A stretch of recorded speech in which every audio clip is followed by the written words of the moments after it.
کوئی بندہ اپنے عملوں سے جنت میں نہیں جائے گا، جنت میں خدا کے فضل سے جائے گا۔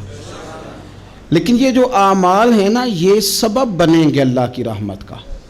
یہ ذریعہ بنیں گے خدا کے کرم کے متوجہ ہونے کا۔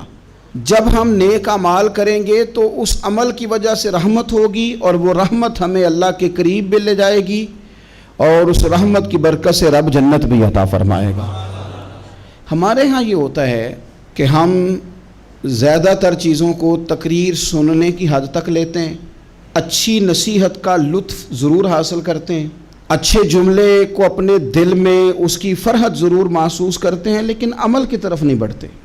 اس کا نقصان یہ ہوتا ہے کہ یہ معاذ اللہ ایک باقاعدہ شعبہ بن جاتا ہے کہ میں نے بڑی خوبصورت تیار کر کے تراش خراش کر کے بات کرنی ہے، بڑی عمدہ کرنی ہے۔ اچھے ادیب تو پیدا ہوتے ہیں، اچھے خطیب، اچھے واعظ، اچھے سننے والے، داد دینے والے تو پیدا ہوتے ہیں، لیکن اگر عمل کا شوق نہ پیدا کیا جائے تو پھر باتیں نشستن گفتن برخاستن تک رہ جاتی ہیں، اس کا لطف نہیں آتا۔ پھر تو تقریریں ہو رہی ہیں، ہوتی ہیں اور ہوتی رہیں گی، نتیجہ کیا نکلا؟ جو آدمی کہتا ہے میں اتنے سالوں سے تقریر سن رہا ہوں، تو سوال یہ ہے کہ بھئی اتنا سننے کے بعد تم سنورے کتنا؟ سننے کا ایک ہی مقصد زندگی میں آپ سمجھ لیں کہ سننے کا مطلب سنورنا ہے، اور اگر آپ نے خیر کی بات سنی اور آپ سنورے ہی نہیں، میں آپ کو دعوت فکر دیتا ہوں۔ نبی پاک صلی اللہ تعالیٰ علیہ وسلم نے ارشاد فرمایا، ایک عورت تھی، طوائف تھی، ساری زندگی اس کی گناہوں میں گزری معاذ اللہ، پھر وہ ایک کنویں کے پاس سے گزر رہی تھی، ایک پیاسا کتا اس نے وہاں پیاس سے تڑپتے سسکتے دیکھا، اور پھر اس نے اپنے جوتے کو لٹکا کر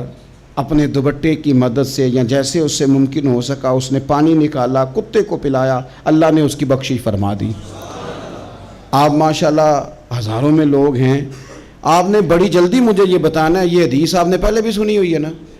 میرا خیال ہے کوئی بندہ نہیں رہا جس نے نہ سنی ہو، سنی ہوئی ہے نا ہم نے الحمدللہ۔ اتنے سارے بندے جو یہاں موجود ہیں انہوں نے سنی ہوئی ہے، تو ظاہر ہے امت مسلمہ میں جتنے لوگ ہیں ڈھیر ساروں نے یہ بات سنی ہوگی۔ لیکن میرا سوال یہ ہے، میں سڑکوں پہ روڈوں پہ سفر کرتا ہوں، ہم نے یہ حدیث درجنوں بار سنی